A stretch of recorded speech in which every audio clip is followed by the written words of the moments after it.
apparently you didn't leave Aaron's question in the last pod. I did. He just watched it. He's pretty annoyed that. I answered it for like 5 minutes. About who will win a fight? Yeah. Yeah, because I was confused about It's that. in there. Because he said he couldn't get it. I explained that he had to watch on YouTube. Yeah. And he reckons that... Fucking boomerang. It's actually a decent podcast. Just get myself off Facebook Marketplace. I love looking at bikes. Love it. I want a bike. I'll read out what he said. Badly.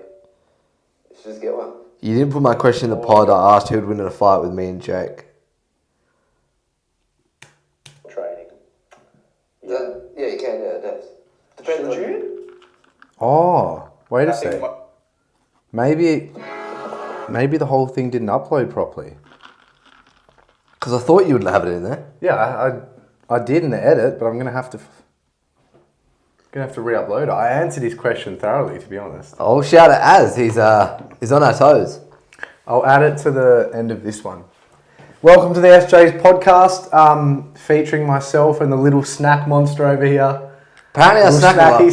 Snack. Loves to eat snacks. I love snacks, but I hardly ever snack. So tell me when I snack. Yeah, the heroic, man. That's actually like when I go to bed and have a bit of shut eye at the end of the evening. I think of some of the most heroic shit around, and that's the first thing that comes to my head. But back up your theory.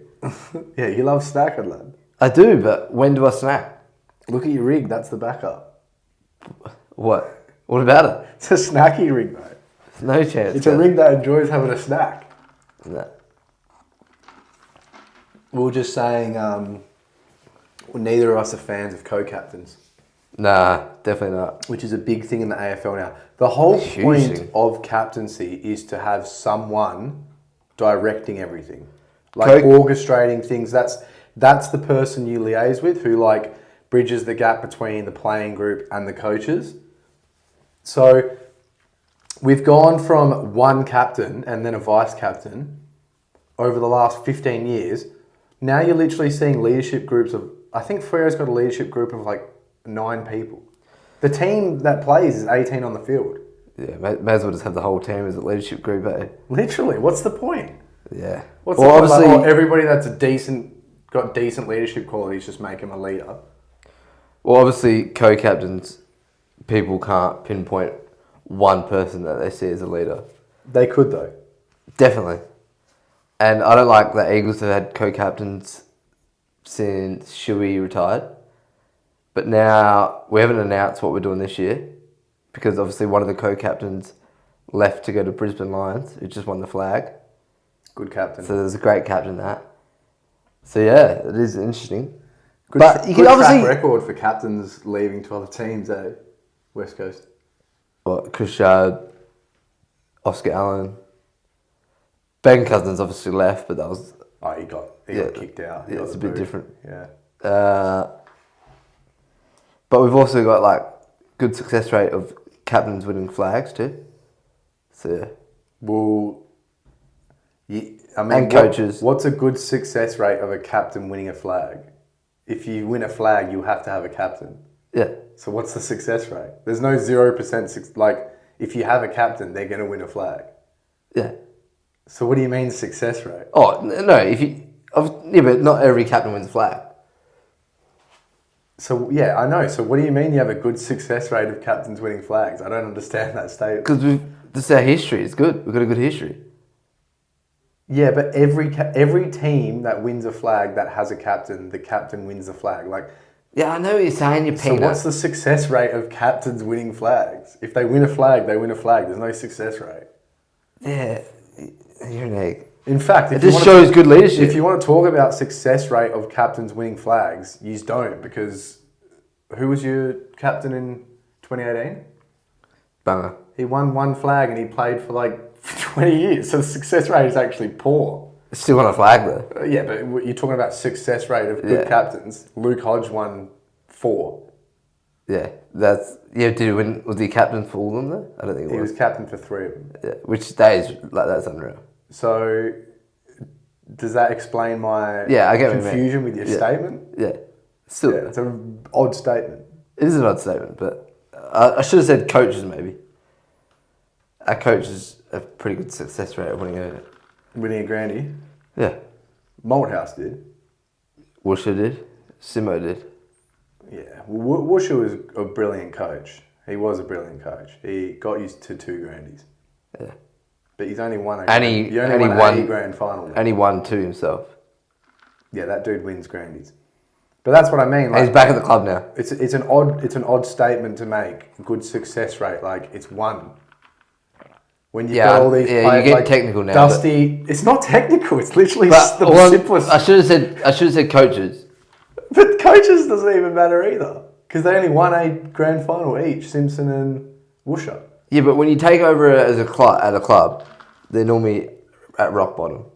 Yeah. So winning a flag, it doesn't happen overnight. I know, but I'm not saying like it's hard to win a flag. But what I'm trying to say is the success rate. Yes, I get what you mean. It's not even in comparison to some of the coaches like Dimmer, Alistair Clarkson, these coaches, Lee Matthews. Like they've all won several premierships. Yeah. So their success rate, therefore, would be actually high, pretty high. Yeah. Whereas a coach that wins 1 premiership over like 10 years. That's like a 10% premiership rate. That's not very high. Yeah, but what I mean is, so like, for Eagles, for example, did he go straight from Malthouse to Worcester? I don't think so. No. I'm going to quickly fact check that. But, like our last, what was it? What? Speak. You're on a podcast. Yeah, but we can cut this bit out. Oh, yeah. I'm just thinking of the intern, if there was like a coach between Worcester, Malthouse and Worcester. I can't remember. Does it say it? I'm looking it up. I'm not very good with this stuff. Search West Coast Eagles coaches. Oh, here. Mick Walter now, Simpson, John Worsfold, Ken Judge took over for 1 year. Oh, 1 year, yeah. Then Malthouse, John Todd, who's one of my favourites. Yeah, he's a legend. WA legend. Ron Alexander, whoever that is. He was the first one, eh? Yeah. Yeah, so like, if you look at that since Malthouse won a flag. Then I obviously went to Ken Judge for a year. Worcester won a flag. Simo won a flag. Oh, so you're saying coaches have a good success rate of winning a flag? Yeah, at Eagles. Okay. That makes and that, if Mick that makes a lot of Walter, sense. However long it takes him, he'll probably win a flag. Because that's what happens at West Coast Eagles. We might take us 10 to 15 years, but we'll probably just for reference, in 4 years, if you don't win a flag that year, you owe me $100. Yeah, 20-30 cuz. So you better pray to Christ that you win a flag that year, lad. I'll call you up when I'm at MCG. How about this? Call me up when you win a game. Alright. I reckon we'll win a fair few games this year at home. I hope. It's at the point where I actually hope so. I hope you get a few wins under your belt. Yes. I seriously think this year, because as much as I don't, we're going to get flogged away. I know that, but I just think that like Optus will come, just build back into a fortress for us where teams are like, oh fuck, we're going to play Eagles at home. Don't get me wrong. I'm not a massive fan of West Coast by any stretch of the imagination. Don't like it, but it is pretty sad. Just the last few seasons, like you want them to win. You don't want them to win everything, but you want them to actually win a game or two. Yeah, well, we want to get into the derbies. You don't want to see a Western Australian team just performing so poorly. Yeah, I think the same about Freo. We've never had a stretch that bad ever. Yeah, I know that. No one has. Literally, that's what I'm trying to say. Yeah. Like it's defeating for the state. Melbourne had a shit run. Melbourne's run was really bad. North Melbourne's run's been pretty bad. Yeah, North Melbourne's. Fitzroy's has been pretty bad. Or theirs was pretty bad. Yeah, so you've had a couple bad runs there. St Kilda's, like they haven't done. Obviously, they made that granny in 2010 and 2009. Yeah, but since then they haven't. Obviously, they've showed signs. Yeah, their list is looking pretty. They're good. Usually like 9th to 12th. Yeah, it's not good, but it's not the worst ever. Who do you reckon will get the spoon this year? Probably north Nah, I or think west coast. I think either Essendon or Melbourne. Essendon are pretty. Yeah, they don't have a great Like list. both clubs have lost. Who got it this year? Or was it West Coast? Yeah. Um, I think Melbourne have lost a good chunk of players, new coach, and then Essendon have obviously they're not looking good. No. They're not looking fantastic to say not the at least. all. Zach Merritt wanted to leave, step Yeah. down.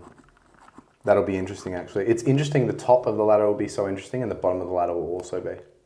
And then it's the first year of that wild card final.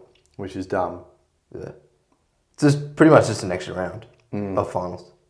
That's all it is. Yeah. So that's interesting. What do you want to talk about, mate? How's life? Oh, you got a new bike. Yeah, I did. I got a new bike, lad. Do you know what? I was actually trying to plan in my head having the bike in the frame for this podcast, but For context, Jake has spent about, I don't know, on average, 5 hours a day? You reckon? yeah, Of the past 2 to 3 weeks? At least 2 weeks. yeah, Looking at bikes. And any moment you had a spare second, it was either on Marketplace or YouTube or whatever website looking at bikes, which is good. You do your research. I respect it. But it is good to see that you've actually actioned your research and bought a bike. yeah. I actually made quite a wise decision, and it wasn't fully formalised as a wise decision until I actually received the product, and then I thought this was good. This was good. All the research. You went for a ride? Yeah, went for a ride. Went for a spin? Good bike. Giant Revolt 1. Pearl of a bike. Went aluminium. I wanted carbon originally, but I went aluminium because of the bike packing plans. If you crack or break your carbon in the middle of like Central Asia near nothing, you're screwed. Whereas like aluminium's pretty sturdy. Like you can smash it around a bit. Oh, aluminium. Yeah, so I got the aluminium Nice.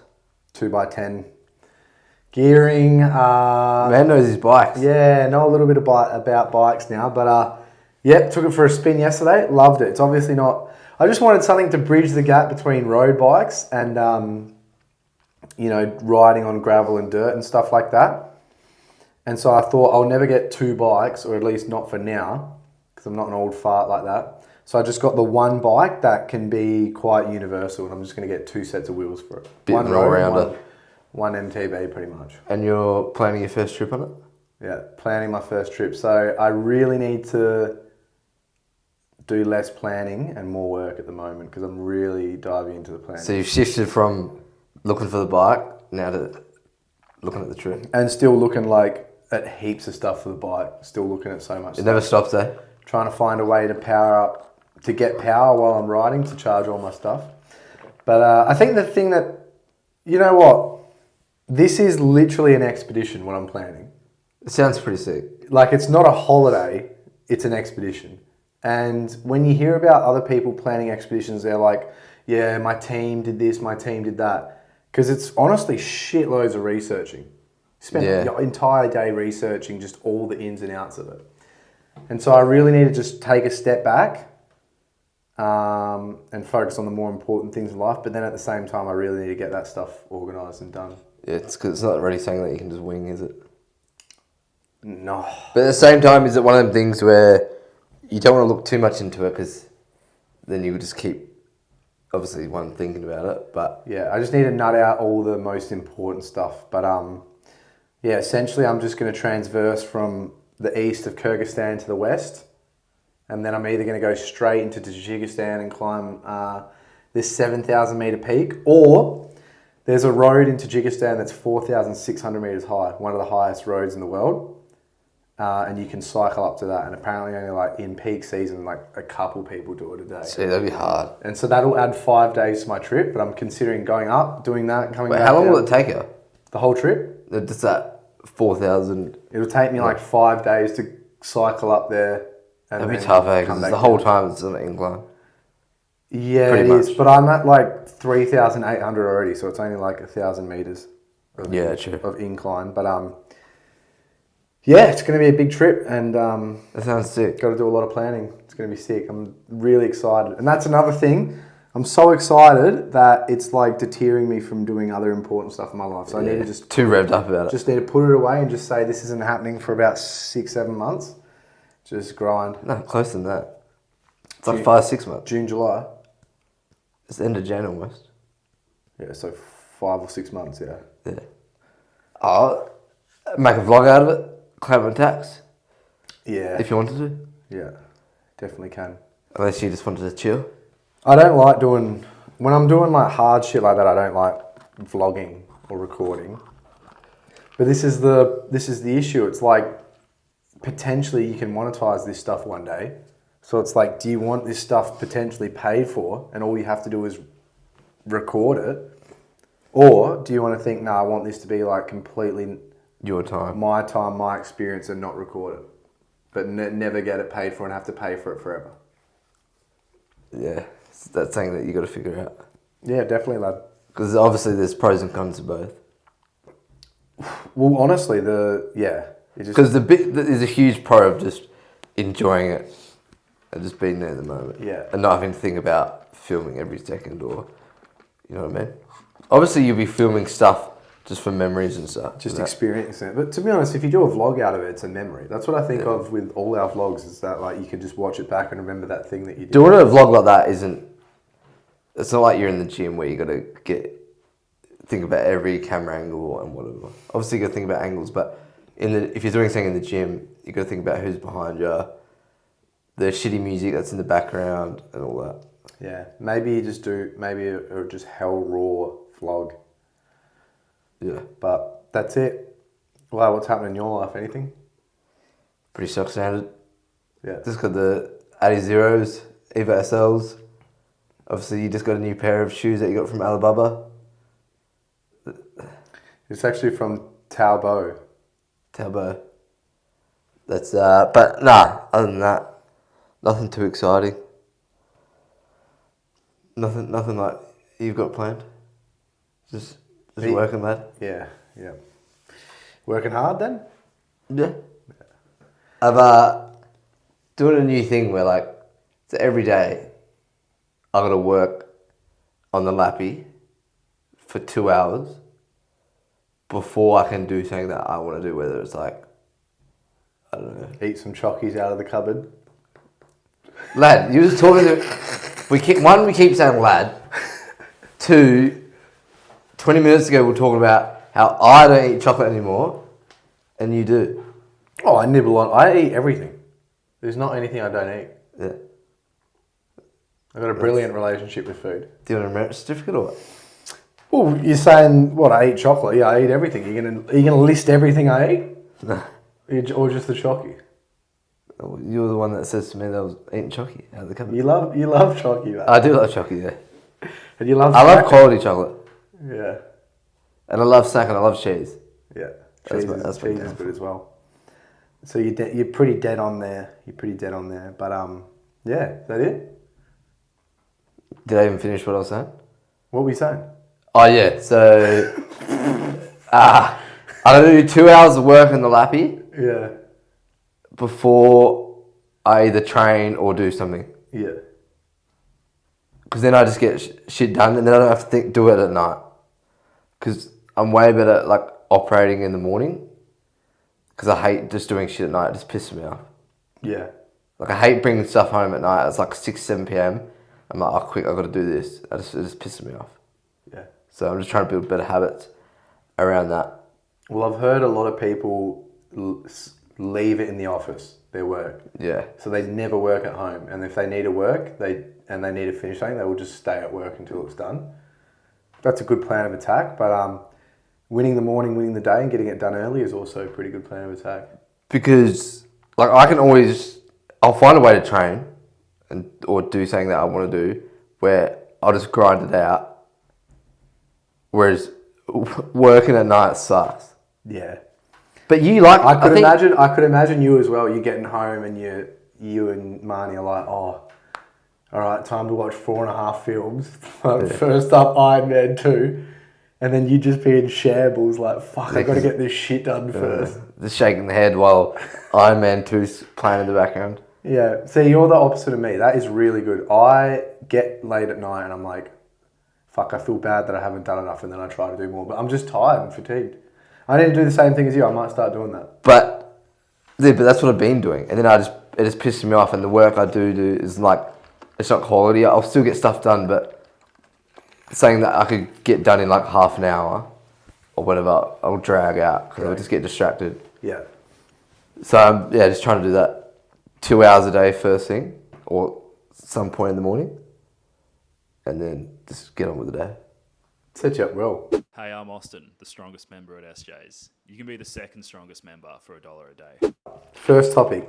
How to figure out what to focus on in your training, what is important to you, and how to prioritise it. I think a really good question that always gets asked is like, people say, oh, should I run and I gym in the same day?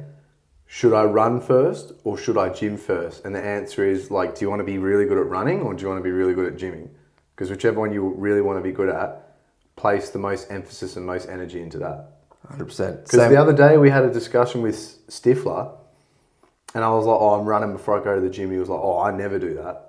But I'm like, I have like certain rep times I need to hit and I want to run like with good quality. So that's at the forefront of my mind. That's what's most important. That's why I run first. So you just need to have a reason behind why you do things and kind of just elaborate on what's mostly important to you.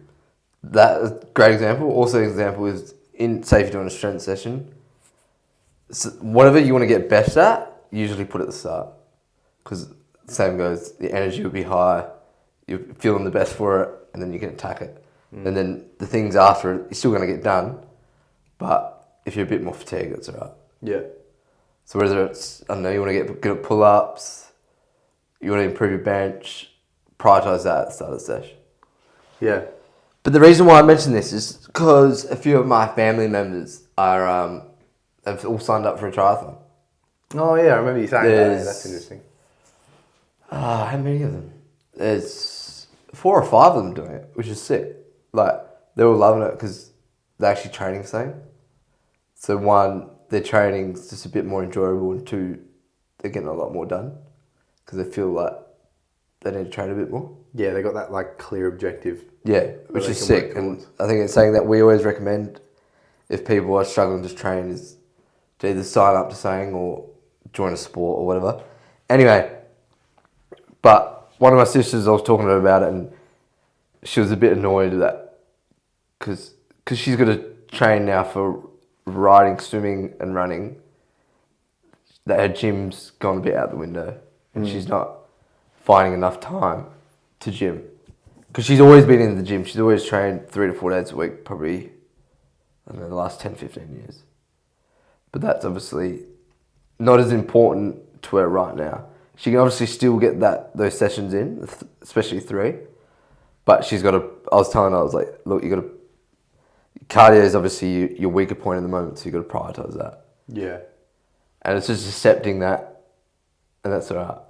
I mean, the thing is, a triathlon's not an easy thing to do. You can't just breeze through one unless you're like stupidly fit.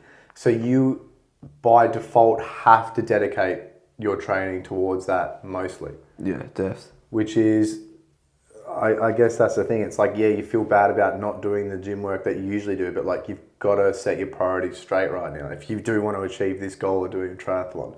Yeah, you got to make the sacrifices. Yeah. Which happens with me all the time. I try to run more than runners and I try to lift more than lifters, and I tell you what, it doesn't work well a lot of the time. Is that what Alex Bunnis said? It's like a saying. Maybe, yeah. I don't know who made it up. But he said something like that too, and then he also said like, don't expect to be the best lifter, but don't expect to be the best runner. Yeah. Because if you're doing both. That's it. And so a lot of the time, general physical preparedness is great and it's the way you should train. But that does not mean that you shouldn't place an emphasis on different things throughout the year, you know what I mean? Yeah, def. Like, prepare generally, but then also like this month, like we do in SJs, this month we're focusing on calisthenics. This month we're focusing on power and explosiveness, but we're still training it and everything and encapsulating like all the physical qualities in our training, but we are focusing on specific things more. Yeah, a bit more emphasis on it. Because the whole, like, everyone agrees now if they're smart in any capacity whatsoever that general physical preparedness is the way to go. Yeah. So I personally think if you're like a gen pop, not if you're an athlete. If you're an athlete, then no, you've obviously got to focus on some things. But that doesn't mean that you shouldn't focus on things. Specific adaptations to impose demands really matters. And if you dedicate more time to something, you're going to get better at that. 100%. Yeah. One thing I do with athletes that come to me for training on off seasons, I have like a document I get them to fill out, and then at the very end there's a little questionnaire thing. Basically, they've got 10 numbers, so like 1 to 10, and they've got all the physical qualities right. And I just say, align numbers with the physical qualities you want to work. And if you want to work something more, give it more value. If you want to work something less, give it no value or it's just some. Yeah, that's good. And then it's like, we're not going to just focus on these things, but this is you saying, oh, I want to work on these things a little bit more. I want to improve on these things a little bit more. So we'll dedicate some more time to it. Yeah. Yeah, a lot of people, that's good. Because a lot of people, when they focus on one thing, then they just completely neglect the thing that they've been wanting to do for the last 6 months. And then they come back to it and they complain, well, they're going to shit at it. Yeah. For example, Mum, she really enjoyed, what was those? The skin the cat. Skin the cat. When we did that for about 8 to 12 weeks in the SJ's program. And she got really good at it. And she'll just randomly go to parks and just do it. And then, but because it hasn't been in the program of late, she's kind of just forgot it, hasn't been doing it. And she's been complaining because she can't do it anymore. She can still do it, she's just got to practice it a bit more. Within like a week or two, I'm sure she'll be able to do it again. Yeah. Build the confidence back up. But that's a prime example that if you just neglect something, obviously you're going to get worse at it. Yeah, if you neglect something, you're obviously going to get worse at it. And if you focus on something, you're obviously going to get better at it. Yeah. Yeah. Which is what I think. I think not enough people focus on certain things more to get better at it. And then they wonder, like, why aren't I, like, drastically improving in this area? Because you're not spending more time in that area. You're not getting better at the skill. You're not gaining improvements in the physical qualities necessary to perform the skill. So obviously you're not just going to drastically get better at that. Yeah. But if you dedicate more time to it, then you'll probably get better at it. And yeah, 100%. And people get scared of also too, of losing what they have. Say if they want to get better at something, but they really don't want to give up something they really enjoy or they're really good at. But if you still have it in and if you still train it, you're not going to get, like, for example, bench press. If you want to improve your cardio, but you love strength training, you love bench pressing heavy, doing cardio is not really going to affect your bench too much. That people do get scared quite a bit with certain things. Like if they add one thing that's going to affect their holy grail of whatever that is. Yeah, maintenance is actually surprisingly easy. Yeah. Maintenance is. Building, not so much. But Yeah. like if you've already achieved kind of some results you want, maintaining that, given that you keep the same way, you kind of maintain consistency, blah, blah, blah, usually it seems to be not too difficult to maintain. Deaths. But a lot of people think if they stop doing something that they'll just shit the bed real bad. Yeah. 100%. Yeah. But even talking from a skill aspect, I remember we were playing basketball. It was that first game back I played in ages and I missed one of the 2 free throws to win. Yeah. And I was like, fuck, why didn't I hit that? And then in my head, I'm just like, you don't shoot. Yeah, you never shoot. Why do you expect to hit both those free throws if you never shoot? Like, you never practice. For real. Yeah. I know. Even though that's going off on a bit of a tangent. No, but it's true, because I'll get pissed off after playing basketball. But the only time I shoot a ball in the week is when I play. And if I want to... Yeah, that's it, because we're talking about focusing on what's important with your training. And this is another factor or thing to consider. If you play sports, like your sport's what you need to be good at. Yeah, that's the most important. And thing. like so many people just, for example, with footy, they're like, oh, let's just run heaps and heaps and heaps of KMs. You're going to get chopped up in contests. You're going to lose marking contests. You're going to get outbodied because you're not actually doing the skill as much as other people are. Yeah, you're fit, but who gives a if you can't fucking kick footy. like if you don't have good skills. Same with basketball. Like you can be as agile as you want, but if you can't translate that to dribbling with a ball, like what do you think's going to happen? Yeah, exactly. It's not rocket science, big lads. No, it isn't. It's funny you say that because today I was actually thinking like I want to do intervals tomorrow morning, but I also want to go play basketball because we're not playing basketball Fridays anymore. Obviously, the amount of times we're shooting a week has decreased a lot. So now I think I've just made up my mind. I'm going to go for a shoot instead of doing intervals. You're going to go for a shoot instead of intervals? Instead of intervals. Can't you do intervals like later? Yeah, I'll do that. So I'll do intervals at night. That's right. And then the interference effect is non-existent because it's so far away from each other. Yeah, we're like 10 hours apart. That's one more thing before we close out this topic is that people probably worried about the interference effect as well, which was pretty popularized theory probably about 10 years ago, maybe 15. And before this whole fucking craze of hybrid athletes came through. And the interference effect is essentially when you stack two different styles of training too close to each other, the body can't essentially differentiate the two, firstly, and secondly, it will be too fatigued to get better at whatever you do. Yeah, we're better adapt to it. And that doesn't really matter if you give yourself enough time or you stack it properly. Yeah. Yeah. So if you went for a shoot around and then ran straight away after, to be honest, if you're just shooting, there wouldn't be an interference effect because you're not really fatigued. No. And you perform the skill first. If you did your interval running first and then went straight into shoot, then it might interfere with performing the skill. Yeah. But I usually try to keep 4 hours apart. Or if I'm doing like working on physical qualities, like if I'm either running or I'm training in the gym for strength or something, 6 hours or more is the best, but 4 hours or 3 hours. Yeah, the perfect world. You just got to give your body to recover and rejuvenate. And also in reality, like not everyone has, like people only have like 2 hours a day to train, and they only have that small window to get stuff done. So if you're someone who's doing a triathlon, if you got to do, I don't know, like a ride than a swim, and you've only got 2 hours, that's fine.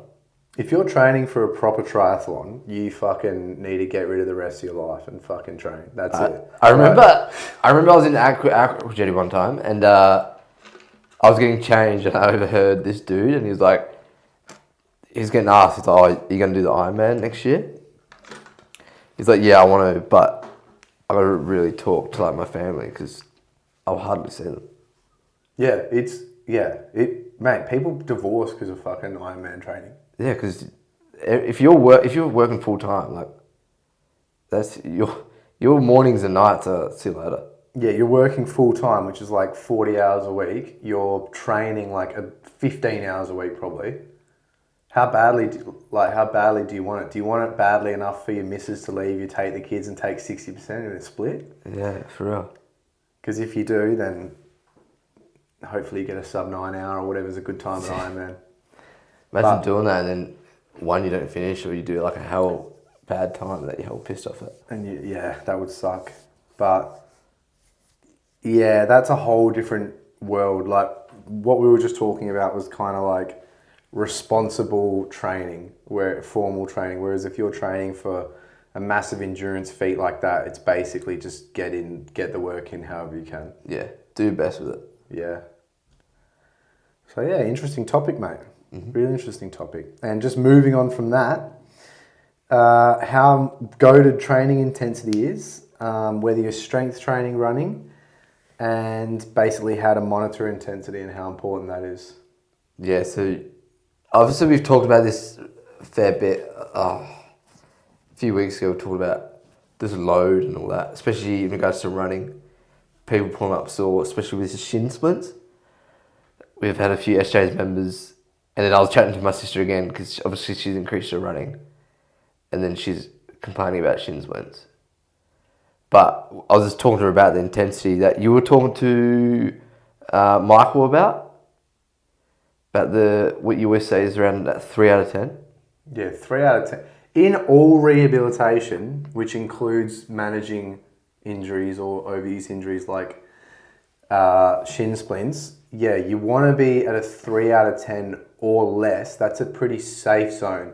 That's a pretty safe zone where you're not going to piss it off hell badly and aggravate it, but you're also getting it moving, getting load into it and stuff like that. So that's a pretty safe bet. Yeah. But it's such an easy thing to assess yourself on.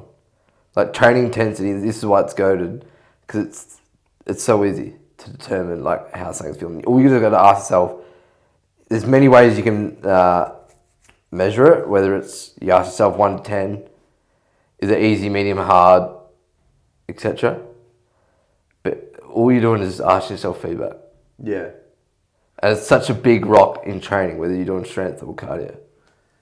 Monitoring intensity based off your own feedback is just the best way to monitor intensity. It's literally the best. Yeah. It accounts for just all the variables in the world. Whereas like percentage-based training, obviously if you're like an Olympic lifter or some shit and you go through blocks, there's percentages that you want to hit, targets you want to hit. Same with running, but like the percentage base just doesn't account for a load of different variables. Whether you're sick, whether you had a really dog shit sleep, you're stressed as, the weather, like all these things aren't accounted for in any of these more formal ways of monitoring intensity. And so, yeah, it doesn't matter how hard you think about it, you're just going to continuously get tied back to RPE. Yeah, it's so good.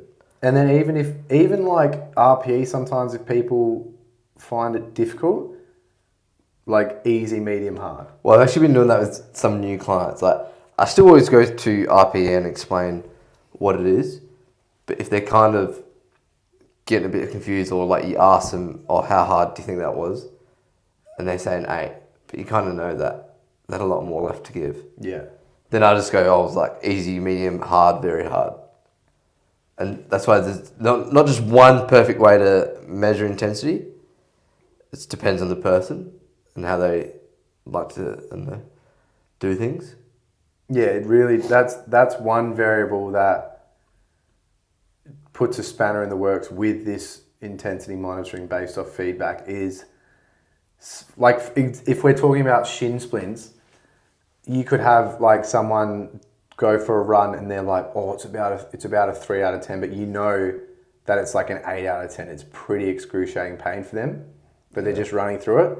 Whereas you might get somebody and they go for a run and they say that was a 3 out of 10, but you're like, you may feel it the slightest bit, but you're just kind of like a hypochondriac a little bit about it.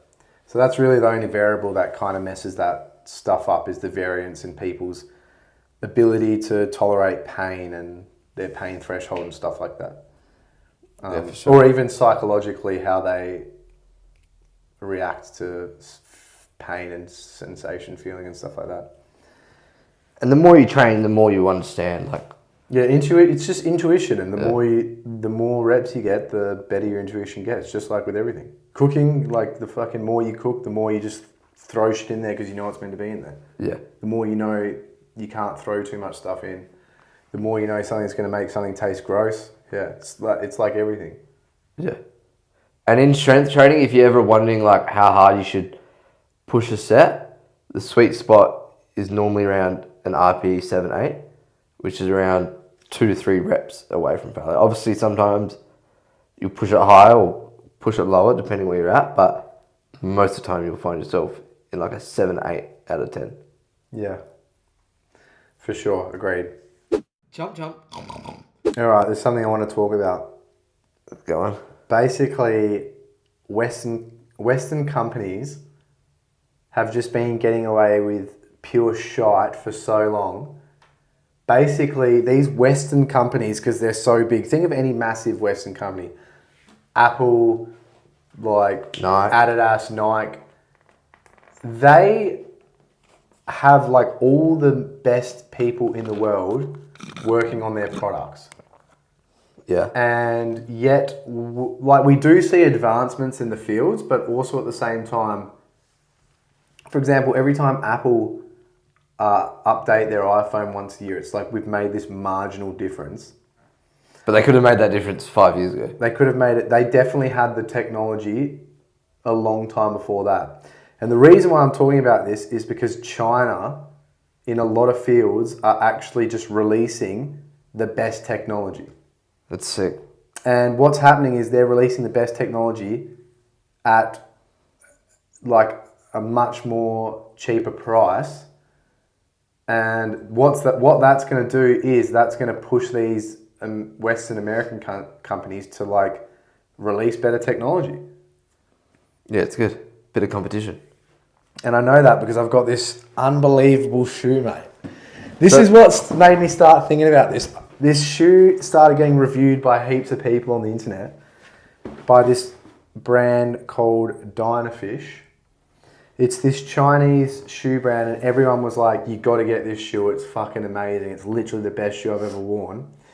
And I look it up. You can't even buy it off a website. They've got like 200 Instagram followers, but the shoe's sold out everywhere. You can only get it off resellers. Like I said, I got it from like Taobao, but you can get it from like Alibaba and stuff. That's sick. But the problem is, everyone's saying that this is just like the Adidas Evo SL, but on steroids. And the Evo SL getting released, everyone was like, this is crazy. Adidas has just released their racing shoe foam included in just a normal daily trainer, and it's like $200. So everyone was like, that's crazy. And then this random Chinese brand that's just like no Instagram followers, no website, anything like that, is just like, okay, we're just releasing a shoe fucking even better than that for $80. That's sick. And so... Were they 80? They were originally 80. Like, yeah. Oh, when they first came on the market. Yeah. But this is the shoe anyway. Give me a look. Have a feel. Damn. Class shoe. Super light. How light is that? Yeah, it's crazy. I can't wait to take them for a spin. Look very similar to the Evo SL on the bottom there. Yeah, a little bit. But that's the problem, is that these Chinese companies like have just released that. They don't even have a website or an Instagram. And then you think, what the fuck are these Western companies doing? For real. They know that this technology must exist. They fucking have engineers and people studying it all the time and producing new products with new materials and stuff like that. But it is, like you said, it's good now. Because hopefully it causes them to actually act on that. Which they probably won't. No, I think they have to, because otherwise China will just take over. Like, in terms of products, like people are going to purchase the best shoe possible if it's $80 in comparison to a subpar shoe by Nike that's worth almost 3 times the amount. Yeah. These are nice though, damn. Now I really want a pair. Yeah. I was on the fence.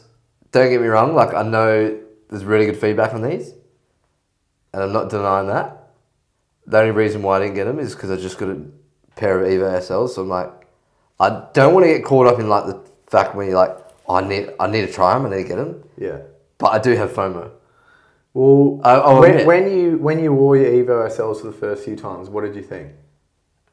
Damn, like just feel real quick, even walking. Yeah. Even now, when I'll wear different shoes and I'll put these on and I'm like, shit, these are quick.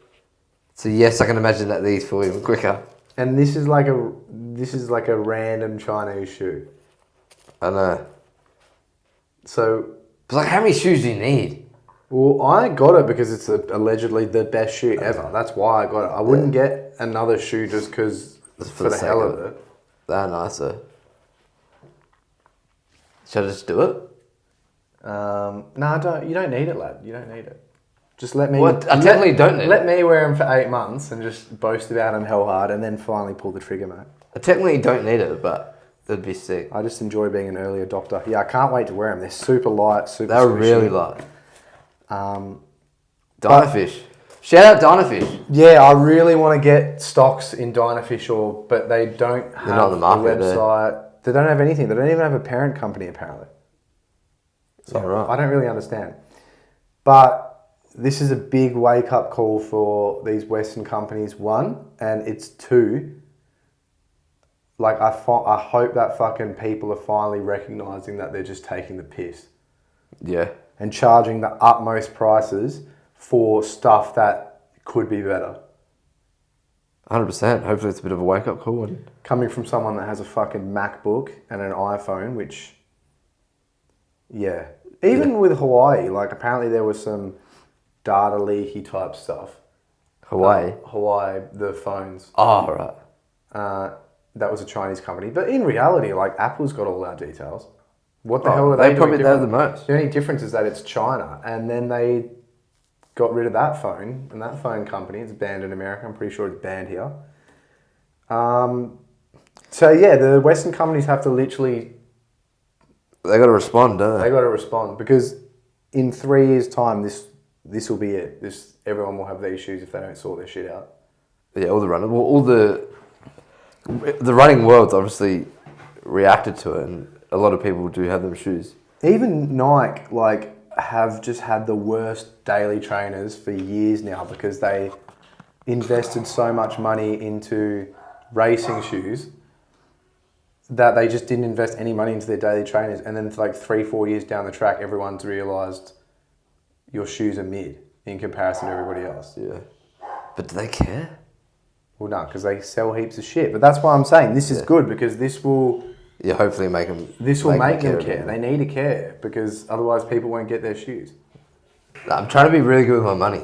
Yeah. I try not to spend, like, anything that I don't really need, I'm trying not to buy.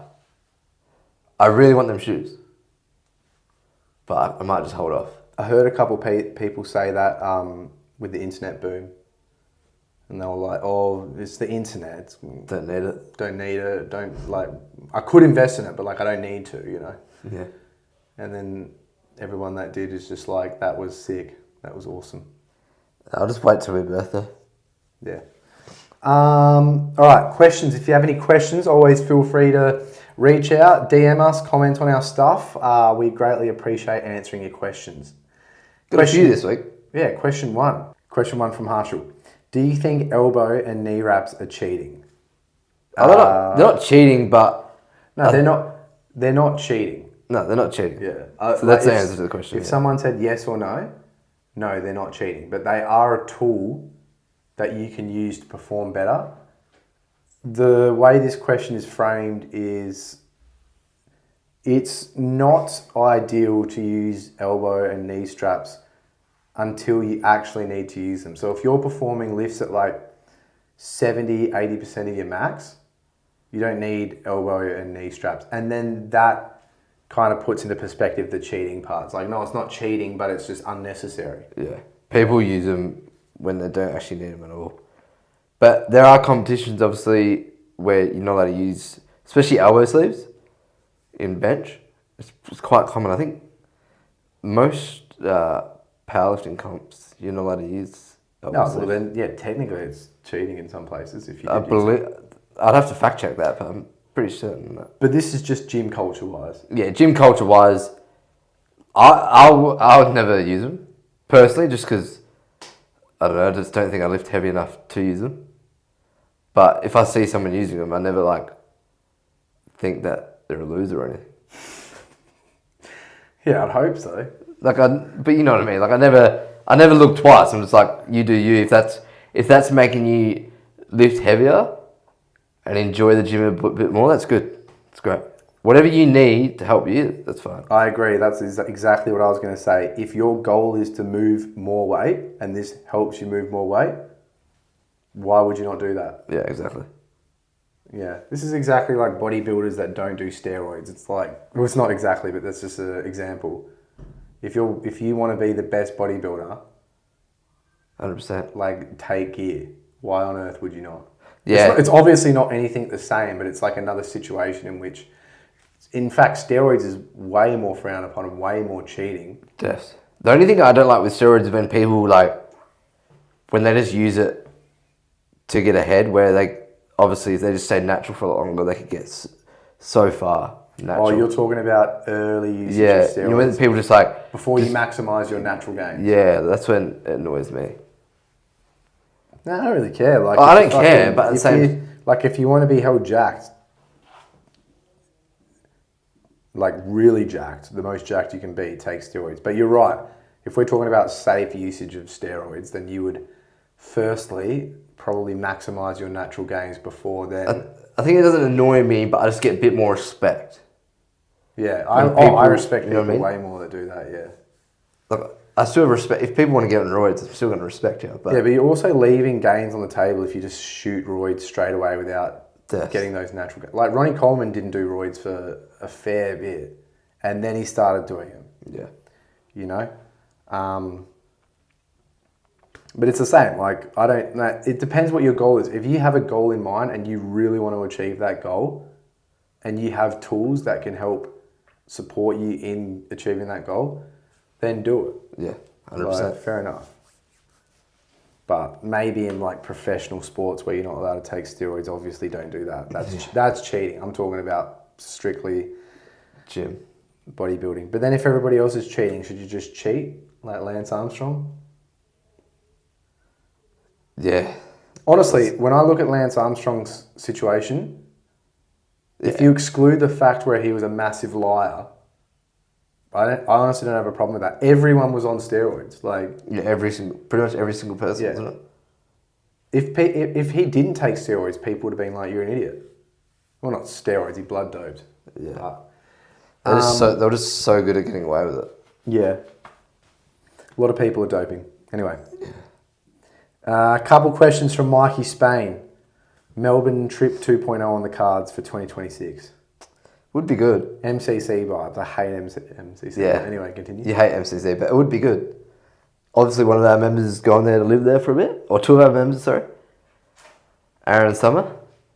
Aaron really wants us to come over for a bit. So, never say never, eh? But who knows? Who knows? Yeah, it would be cool. His second question, starting 5 in the Dwarf B-ball of all time. I don't know. I have nowhere near enough knowledge to answer this question. So, we'll do international and Australian. You'll be able to answer the Australian one. But international, I'd say Manny and his brother, Justin. Who are they? They're from America. Okay. They both play for Harlem Globetrotters. Like, they're really good, like crazy ballers. Like, stupid. And then John Horton's pretty good at shooter too. Who's that? Another American. Yeah. Nate Stewart, our captain, big centre, just because of that dog that he has. And then you mentioned someone the other day from international, Canadian dude. Yeah, I don't know. I don't know which one you were talking to about. Are you going to throw yourself in there? No, I wouldn't throw myself in You're there. not making the starting 5? International? Yeah. No. I'll contest against it. I'd happily play against it, Yeah. but I wouldn't put myself in it. Another one that's hard. That's it. You got 5. Was that 5? Yeah. And then Australian? Who would your Australian be? That you know. I don't know. You got... Come on. Cohen.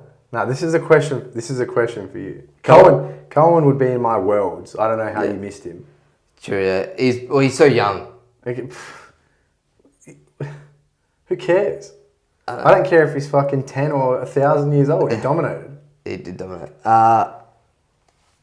Australian, I'll go Cohen, Nate Stewart, Mikey Spain,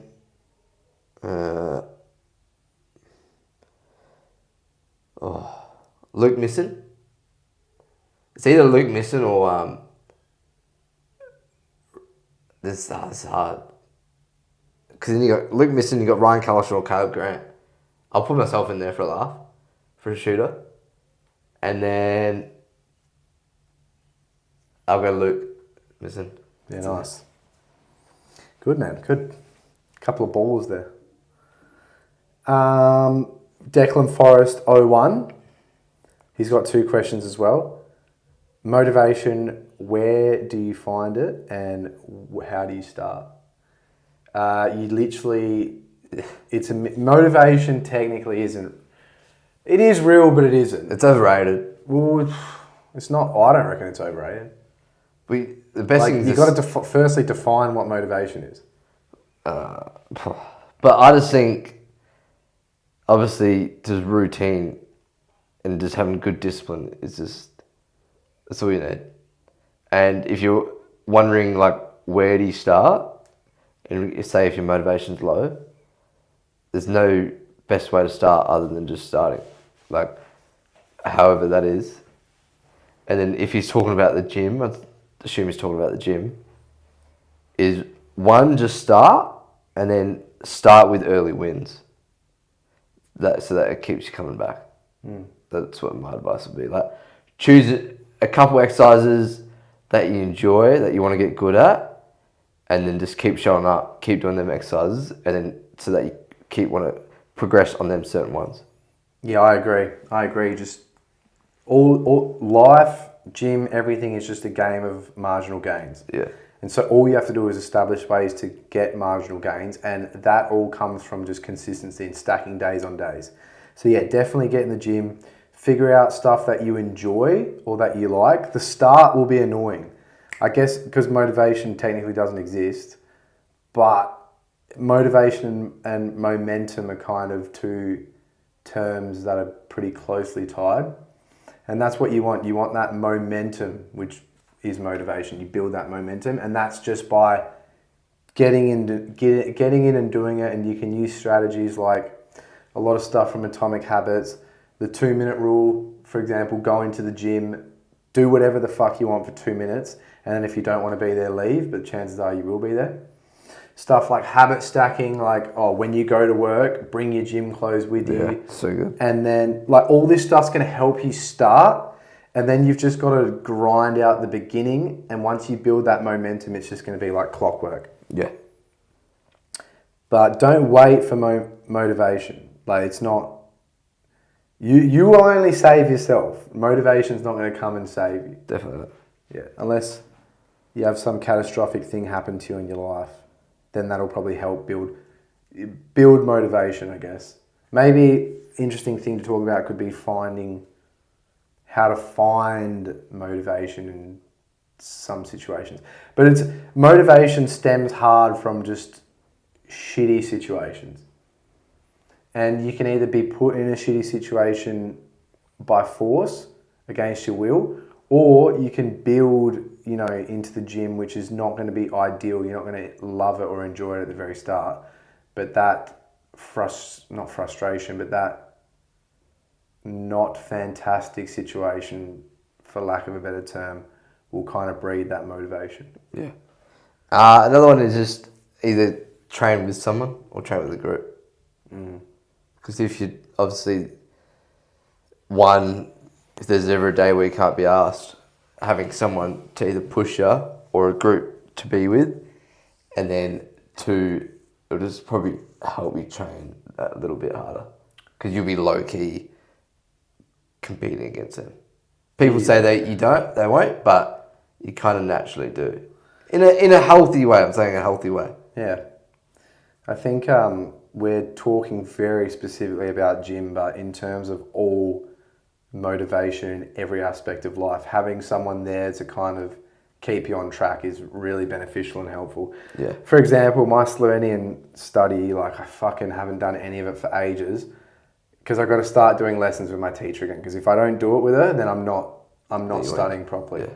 That bit of accountability. Yeah. With anything, like if you live at home with your partner and you really want to start eating well, them eating well with you is just going to drastically improve the chances of you continuing to do that. Instead of like you trying to eat well but your partner's eating shit, and then it's see that so often, like you train someone and then you ask them like, how you going with food or whatever, and then they say, my partner just loves Uber Eats or whatever, and it's so hard for them to create better habits. If your partner is trying to eat healthy and you're eating shit around them, like, fucking switch on. Yeah, do better. Like, you're literally providing temptations left, right, and center for them to fail. Like, if you actually care about them achieving their aspirations and goals, support them. And the least you can do is just join them. Like, Yeah, you're not fucking losing money or years of your life or anything by eating healthy. Yeah, facts. That's just that's something that I always just don't understand. Yeah, it makes you confused. Yeah. Yeah, obviously people got things they're dealing with if they eat a lot or very unhealthily, and I don't know what that is, but like if your partner's doing it, then just join them, lad. What are you doing? Yeah, but at the same time, like, obviously, the partner that's doing the wrong there, the partner trying to create the habits, you just got to do it. Yeah, no one will save you except for you. Like, if you're waiting for, that's the problem with motivation. That's why it doesn't exist. Is because like you're waiting for it. It's not going to come. It's you. You are motivation. You have to fucking do it. Yeah. No one else. So if you can't do that, you're screwed. Good luck to your kid. Yeah. Imagine being like on a run across Australia, Ned Brockman or something, and you're like, oh, I need motivation. You're fucked. You just got to, all you have to do is keep taking steps forward and getting those marginal gains. If you're looking for motivation, it's just not going to come. No, definitely not. That's why I also do this one thing a year, which is called a misogi, a Japanese term. Basically where you just do something stupidly hard that's actually also decently dangerous. And that just really puts your perspective in place. And that, if I had to say motivation's a thing, that gives me motivation. Yeah, it's just putting yourself in a fucked situation and just getting out of it. Which is why I say motivation's bred from just pure shite, just shitty situations. Yeah, that's good. Literally look at all the best, like if you go onto your social media and you notice some of your mates are like doing incredible runs, chances are their fucking missus probably left them or something. Like the best runners are bred from just breakups or like their dad dying or something. From tough situations. Yeah. Okay, and final question from Declan Forrest 01. What do Jake's shoes smell like? I'll smell you, lad. I'm going to smell them, cuz. You don't have to, mate. Oh. You're your fucking main character. Yeah. Not Good? Not good. Oh, over-unders. Oh, over-unders, go on. And do you have would you rather or not? Yeah. Exercise, breathing drills. I know it's a bit broad, but... Overrated, because you can get away with not doing them. But they're also underrated for people who have issues with that kind of torso. With all areas. So it depends how you frame it, but I'm just going to say overrated. Overrated. Sport, Oz Open, so theme, tennis. Underrated. Even though it's rated already so highly, it's still underrated. Okay. And then random, roller skating. Or rollerblading, whatever you want to call it. In terms of generally? Just generally, like when you see... It's underrated. Because it's pretty cool. Whenever I see someone doing it, I'm like, that's sick. I want to do that. Yeah. But I never do it. It's a good way to see like, explore somewhere. Yeah, anything on wheels is a hell good way of exploring. Yeah. Yeah. Or any form of physical activity whatsoever. Like I said, the other day when I rode into the city, I saw a bunch of rollerbladers, and that's just cool. Yeah. Sick. It's way cooler than walking. All right, your would you rather? Would you rather Chainsmoke? What's the theme with smoking in that? Yeah. Would you rather Chainsmoke a packet of cigarettes just once a month? Yeah. Or you do a marathon length bicycle race on your shitty bike, but Lance Armstrong right now has to just do twice the distance, but use a race into the finish line, and you will die if he wins. No, he would... I think I have to change it because I think Lance Armstrong would flog me in that area. Yeah, so I think I don't really want to die, so I'll do the Chainsmoke. And you have to live stream on Insta every time you do the Chainsmoke. Do people know why I'm smoking? Yeah, I don't want to die, so I've got to Chainsmoke. Yeah. Yeah. It's a good answer to the question, mate. Yeah. No worries. Appreciate you all. Thanks for listening. Thank you. Take care of yourselves. Bye.